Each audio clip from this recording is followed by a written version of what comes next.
Suomalaismies paljasti peniksensä Finnairin lennolla. Ei olisi kannattanut. Jälleen kerran otsikon luin täällä Iltalehden sivuilla ja mietin, että anteeksi mitä persettä nyt tapahtuu, mutta sanotaan nyt vaikka, että miehen nimi olisi ollut Markku. Markku on päättänyt, että hänellä on idea.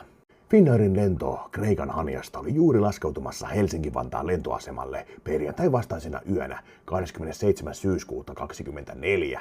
Turvavyövalo paloi ja matkustajan olisi pitänyt istua vöihin köytettyinä. Yksi ei istunut. 43-vuotias, sanotaan nyt hänen nimekseen Markku, suomalaismies esitti yllättävän kysymyksen lentohenkilökunnalle. Onko nyt hyvä hetki näyttää muna? Ei ollut.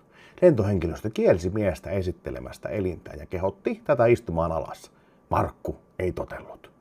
Käytävällä koneen etuosassa seiskellut mies laski housunsa ja otti sukuelimensä esille siten, että sekä henkilökunta että muut matkustajat joutuvat näkyä todistamaan. Anteeksi Markku, mutta mitä vittua? Voitko kertoa mulle? Sä oot tulossa Haniasta. Se on yö. Sä oot varmaan vähän vetänyt pikkusen liikaa sitä niin kuin alkomahoolia siinä.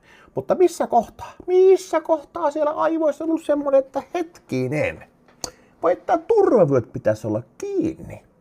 No minäpäs kaivan kullin esille. Ei. Markku ei.